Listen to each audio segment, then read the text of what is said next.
Je crois qu'il faut commencer par quand même dire la fécondité de ce concept de route. Très bien. Oui. Beaucoup de gens ne le comprennent pas.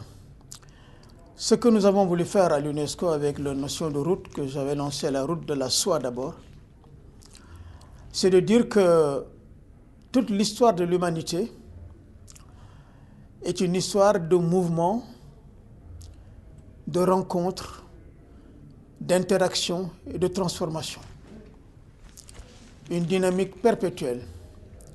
Ce qui veut dire que les grandes questions qui sont encore débattues, qui sont toujours débattues, les questions d'identité, les questions de mémoire, toutes ces questions doivent s'inscrire dans cette dynamique d'interaction que veut traduire la notion de route. Et donc, ce que nous avons voulu faire avec la route de l'esclave, c'est de dire que d'abord c'est un parcours, c'est un itinéraire, infamant certes, cruel, mais c'est un parcours. D'abord, le dire, un parcours économique, matérialiste, j'allais dire, prédateur. Un parcours d'exploitation. Il fallait, après qu'un nouveau continent ait été occupé, on a dit découvert, on ne pouvait pas le découvrir parce qu'il y avait des gens là-bas qui avaient leur ciel, leur Dieu, qui y vivaient. L'exploitation de ces terres nécessitait une force de travail. Et donc des hommes, des pouvoirs politiques et des pouvoirs économiques ont décidé d'investir de l'argent, comme on investit actuellement dans l'or, le diamant, pour exploiter ces nouvelles terres, ces terres. Et c'est ça le point de départ. Le point de départ est mercantile, économique. Et c'est ce qui fait que l'esclavage est la première forme de mondialisation de l'histoire. Parce que c'est la première forme de mondialisation structurée comme celle de maintenant. Qui, avait une motivation économique comme la mondialisation actuelle. 2, lier des continents entre eux. 3, déplacer des hommes et des femmes comme force de travail. Et 4, aboutissait à une exploitation et à des revenus. Et c'est dans ce contexte-là que la route de l'esclave prend 3 significations profondes. La première signification profonde, c'est de dire qu'il y a dans l'histoire de l'humanité un épisode que moi j'ai traduit comme étant une sorte de ce qu'on a, les astrophysiciens appellent la masse noire. La masse noire, les astrophysiciens vont dire que l'univers est composé de 80 ou 90% d'une masse qu'on ne peut pas voir, qu'ils appellent la masse noire. Mais qu'on sait qu'il existe parce que sans cette masse noire, les astres n'auraient pas pu tourner. Et donc, l'histoire de l'esclavage, c'est cette masse noire. On ne peut pas comprendre le monde actuel sans remonter à ce fait massif qui l'a structuré. Et donc, il fallait faire ce rappel-là. Il fallait le faire parce que ce fait historique a été enveloppé du silence de l'histoire. Les livres d'histoire n'en ont pas parlé. Ne voulaient pas en parler. C'était un silence organisé, un silence politique. Il ne fallait pas en parler parce que c'était une histoire infamante qu'on voulait cacher. Et donc l'UNESCO voulait qu'on revienne à cette histoire, qu'on la connaisse. Et qu'on la connaisse d'abord dans sa violence, sa tragédie, mais aussi comme histoire de l'humanité.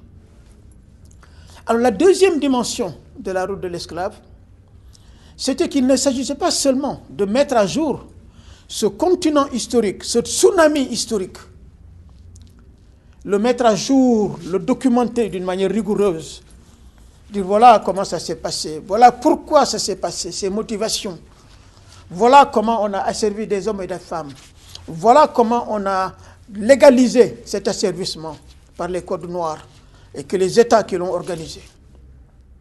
Voilà l'immense souffrance que ça a engendré. Mais voilà aussi comment ceux qui ont été asservis se sont redressés, ont résisté. Et donc, raconter cela, c'était raconter Donc c'est ce que nous voulions faire, à la fois le déroulement de l'esclavage. Il fallait le faire parce qu'il venait d'être déclaré crime contre l'humanité à Durban, où j'étais avec Christian Taubira. Donc documenter le crime. Mais la deuxième dimension très importante, c'est que comme on a dit que c'est un crime contre l'humanité, et que comme, même si c'est une opération commerciale, à la base il y avait une question éthique de morale, il y avait une vision de l'homme. Il fallait reposer dans le monde actuel les enjeux éthiques du monde actuel. Est-ce que les valeurs qui ont généré ce que Jean-Michel Deveau appelait la plus grande tragédie de l'histoire humaine par sa durée et son ampleur, l'esclavage, est-ce que ces valeurs de prédation, d'exploitation, de domination, de violence complète et totale, de négation de l'humanité chez l'autre, d'un asservissement organisé, systématique, est-ce que ces valeurs existent encore ou n'existent pas? C'est en cela que l'UNESCO a voulu dire que la route de l'esclave était certes d'abord une histoire à reconstruire, à comprendre, mais que aussi c'est une interpellation pour le monde actuel.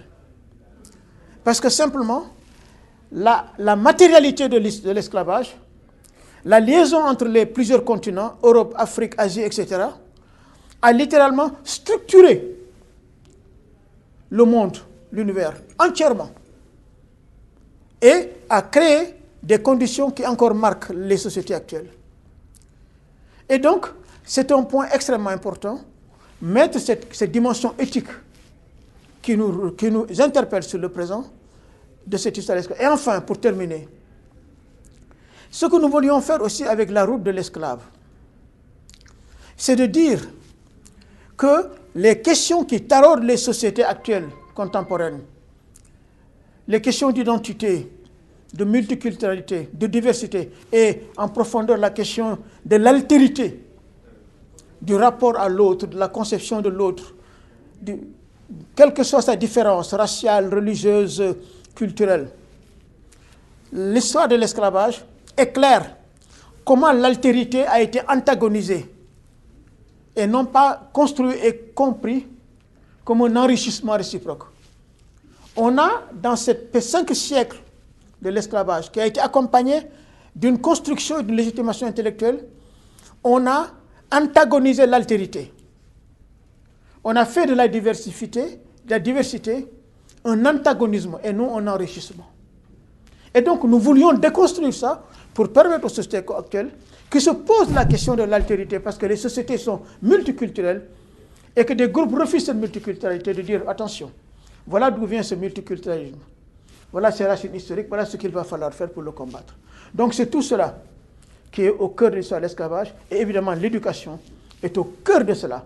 Mais je précise pour terminer qu'il ne s'agit pas seulement de l'éducation pour savoir, pour connaître les faits, mais de l'éducation pour transformer les consciences et susciter la réflexion.